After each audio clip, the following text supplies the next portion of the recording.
快船这支球队，你永远不能用正常思维去看待它。当你觉得它太强了、无敌了，它100%会在哪个不知名的小阴沟里给你翻一次船。但是如果你觉得它不行了、要记了，那么这个时候它又总会给你再行一下子。所以别再说什么扬帆起航、乘风破浪，命格不够硬，扛不住。快船不满员，满员则不可敌。没有人想碰见全员出战的他们，也基本没有人能碰上全员出战的他们。这就是属于洛杉矶快船的规则怪谈，没有理性分析，主打情绪价值。这里是鱼丸聊个球，今天就和你来聊聊这支满员船。欢迎快船球迷们评论区发表高见，觉得鱼丸说的有道理的，也希望您能来个点赞收藏。盼望着，我们终于把全阵容的快船盼来了。不仅是球迷，这个赛季一直为这艘破船兜底的真船长詹姆斯哈登，同样也是盼了快1个赛季，所以他才会在军训了本赛季 DPOY 大热莫布利后忘我的抱头庆祝。截止到撰稿日，全员出战的快船总共是打了3场比赛，并且全部胜利。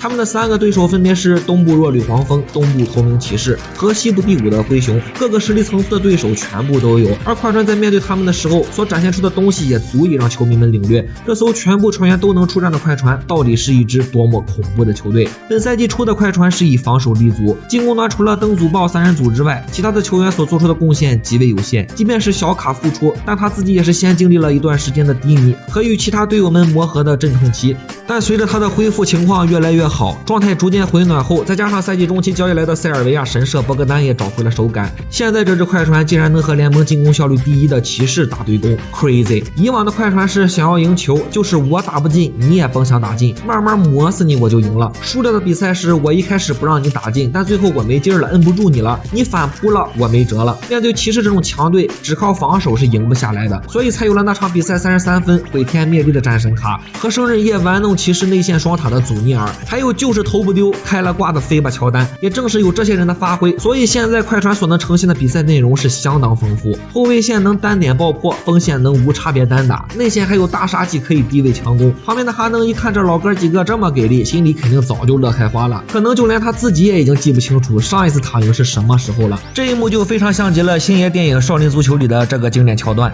回来了，我感觉他们都回来了。其实相比于本赛季阿祖的进化和卡兹博格丹的复苏，最近这段时间哈登的状态绝对是令人惊喜的。那场对阵活塞的50分不仅拯救球队于水火，而且还让所有快船的支持者们又一次看到了微弱的曙光。自那之后，哈登的实力便倒退到6年前了。看看这些比赛的数据，前几场我们还担心这是大胡子燃尽自己之前的回光返照，但比赛越打越感觉不对劲，哈登这腿是一场比一场有劲儿。就在这时，我想起来一个可能很多人都忘了，或者当时根本没当回事的一幕，那就是在赛季初期的媒体日，哈登说本赛季是近几年他感觉自己状态最好的一个赛季。我本以为这是他在快船失去了保罗乔之后又被媒体轻视，说出来安慰球迷的话，可如今看来他没骗我们。我勒个豆，我登哥真是让人泪目啊！答应我们重返全明星就重返全明星，说自己恢复了那就是真恢复了，真男人从不食言。然后是卡子，那场绝杀国王的比赛真成了他的转折点。自那之后，卡子的状态也是越来越好，甭管是接球投还是持球投，3分找回来了。尤其是打骑士的比赛，加兰、米切尔、斯特鲁斯、亨特、韦德、莫布利，干脆就是谁来也不好使了，一个人就把骑士的防守给瓦解了，让他们顾此失彼。你单防我就硬吃，你夹击我就抓你漏人。如此神勇的卡子，再搭配上一个清醒且总能在关键时刻做出最正确选择的持球大亨哈登，就比如在第4节的这个回合，卡子在刚过半场的时候，你看哈登在干什么？他在指挥博格丹示意让他去掩护，因为这样卡子面前就能被换到1.8米的加兰，这个骑士外线防守最薄弱的点。然后就是手起刀落，杀死比赛。能投进这种球的伦纳德才是我们一直期待的那个卡子，那个能在季后赛让球队走得更远的卡子。但倘若只是战神卡找回了状态，那么这场胜利还是不够让人惊喜的。阿祖在过去2场比赛的对手分别是骑士双塔和灰熊的新秀，几乎是和自己1比1复制，如照镜子般的小老弟扎克伊迪。在这2场的对位中，阿祖都占尽了绝对的上风，尤其是面对本赛季联盟最强的内线组合骑士双塔，这绝对是检验阿祖成色的完美试金石。可阿祖交出的答卷又何止是满分，在28岁生日夜把阿伦和莫布利当成了玩具。骑士双塔玩具，多么小众的词汇。在这里说个有意思的事情，阿祖的官方资料里显示身高2.1米，体重108公斤，而阿伦则是2.06米，109公斤。但真正的比赛观感，无论是体型还是力量上，阿祖看起来都要比阿伦出色太多了。这个数据要么是谁虚报了，要么就是太久没更新了。再者就是阿祖现在的这个小抛头和勾手是真的稳，手感柔和，脚步也扎实，只能说欧洲球员在中锋这个位置还是领先美国太多了。关键阿祖也任劳任怨，本赛季仅仅只缺席了2场比赛，再这么打下去，我看他离全明星也不远了。既然克罗地亚老乡如此给力，那么另一个巴尔干老爷们博格丹自然也是不能落下风。谁能想到博格丹在对阵老鹰那场30分才过去没几天，他就又打出了一场8中8、100%命中率的神仙表现，一个投不丢也就算了，他与阿祖和其他队友的化学反应竟然也越来越好。现在的博格丹是完全可以成为哈登的副持球手，也是可以开发进攻的。他对球队战术体系的赋能已经远远不止弥补现阶段火力那么简单了。一个能力压约老师，成为塞尔维亚男篮队长的人，你就可以相信他的能力。是谁前一段时间说话声音太大了，赶紧给我丹哥道歉就完事了。倘若他能一直把这个状态延续到季后赛，那么他防守端的劣势将会是瑕不掩瑜的存在，日后提上首发也不是不可能。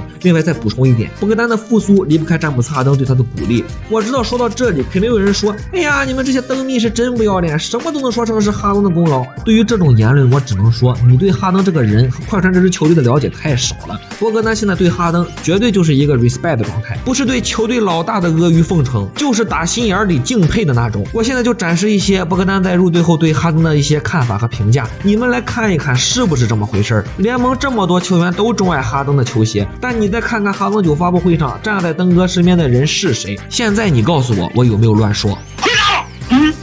你回答我。